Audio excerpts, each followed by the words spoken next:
саламатсыздар ма, құрметті білім алушылар? Бөліміміз тарих тағылымы. Шерхан Мұртазаның Бесеудің хаты драмасына тоқталамыз. Ендеше сабағымызды бастайық. Бүгінгі біздің тақырыбымыз кейіпкерлер әлемі. Оқу мақсатымыз көркем шығармадағы кейіпкерлер жүйесін жинақтау мен таралау, шығарманың тарихи және көркемдік құндылығын анықтап бағалау. Сабағымыздың мақсаты драманың тарихи және көркемдік құндылығын анықтап бағалаймыз, шығармадағы кейіпкерлер жүйесіне жинақтау мен таралау жұмыстарын жүргіземіз.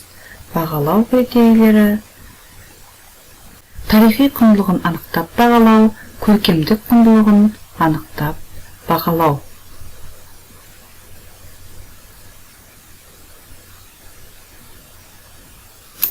Ендеше оқушылар, алдыменен осы біздің бүгінгі тақырыбымыз бойынша мына бейнематериалды танысып шығайық.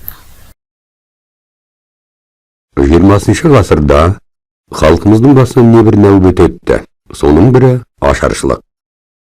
Ұжымдастыру науқаны халқымызда негізгі кәсібін мал шаруашылығынан ажыратып, малынан айырған еді. Малынан айырылған ел жаппай аштық құрынды. Қолдан ұйымдастырылып, халқымызды қынадай қырған сол зымиян саясатқа ашық қарсылық танытып, сын сәтте батылдық танытқан қазақ зиялылар да болды. Сталинге арналғанымен Голощекиннің қолына түскен Бесеудің хатын Ғабит Мүсірепов, Мансұр Ғатауллин, Емберген Алтынбеков, Мұташ Дәулетқалиев, Қадыр Қуанышев сынды ел азаматтары бірігіп жазған еді. Наразылық хаты сұрапыл кезеңнің шындығын көрсеткен құжат ретінде тарихта қалды. Бодандыққа көнгісі келмейтін өр рухтың бұлқынысынан Кремльде сескенді. Бесеудің хаты мал басының қисапсыз кеміп кетуімен көптеген қазақ аудандарын қамтып, адамдардың жаппай қырылуына әкеп соққан ашаршылық жөнінде әлі күнге дейін ауыз ашпай отыру қаншалықты дұрыс деген батыл сауалмен басталып, дәлелді дәйектермен жалғасады. Осы хаттың негізінде белгілі қаламгер Шерхан Мұртаза Бесеудің хаты тарихи драмасын жазды. Пьесада хат Голощекиннің қолына түскеннен кейінгі бюро жиналысы бейнеленеді. Шығарма Ғабиттің ұлттың мүддесін қасқайып тұрып қорғап, шындық үшін басын өлімге тіккен ерлігін көрсетеді. Ел ішінде болып жатқан сұмдық оқиға Ғабиттің әңгімесімен беріліп, оқырманның жүрегін шымырлатады.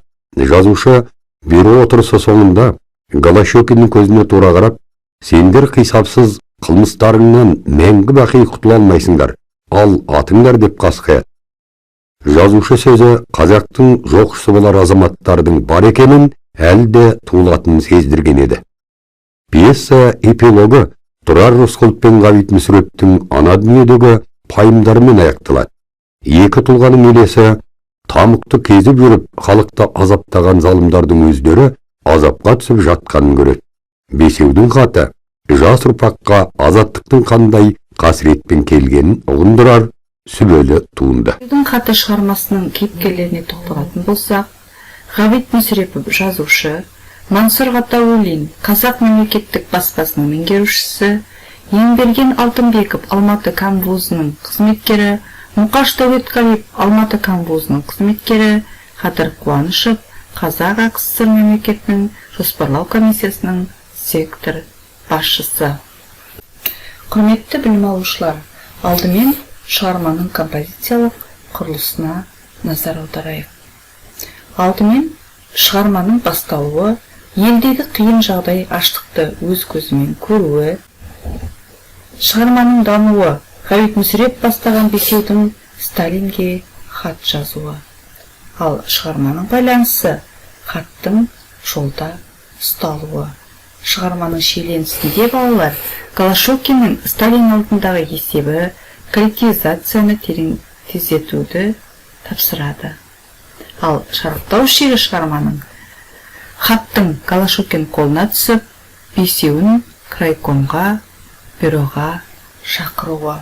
Ал шығарманың шешімінде бюро шешіміменен Бесеуінің ату жазасына кесілуі осылай шығарманың соңында аяқталады балалар. Жаңа бұрыннан да талдап келе жатырмыз. Бұл шығарманың кейіпкерлері, жалпы композициялық құрылымы бізге бұрыннан да таныс дүние. Енді мынадай тапсырмаларды орындайық. Бұл тапсырманы балалар жеке жұмыс ретінде Padlet тақтада орындайсыздар. Мен сіздерге сілтемені топтарыңызға жіберіп қойған болатынмын. Padlet тақтада орындаймыз. Драманың тарихи көркемдік мәніне баға беріңіз. Кейіпкер портреті, іс-әрекеті, оның ішкі психологиясы, шығарманың эстетикалық әсершілдік мәні туралы өз ойларыңызды жазып орындайсыздар. Дескрипторге мән береміз. Драманың тарихи көркемдік мәніне баға береді. Кейіпкер портретін суреттейді. Шығарманың эстетикалық әсершілдік мәнін табады. Яғни әрбір осы драмадық кейіпкерлерді тауып бейнелейтін боласыздар. Тапсырманы сіздер жақсы орындады деп есептеймін. Екінші тапсырма кейіпкерлер портреті. Бұл тапсырма бойынша сіздер кейіпкерлерге портреттік мінездеме бересіздер. Бұл тапсырманы Learning-Apps сайтында орындайсыздар. Мына жерде міне дескриптор берілген. Кейіпкерлерге портреттік мінездеме береді, тура мінездеме береді және жанама мінездеме береді деген дескриптор алдарыңызда ұсынылып тұр.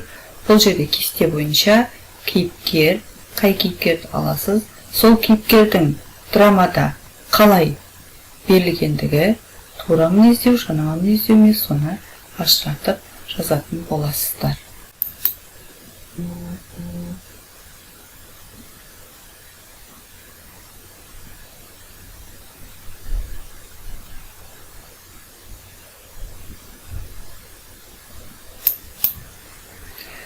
Сонымен оқушылар, бүгінгі сабағымыз бойынша мынадай кері байланыс жасаймыз.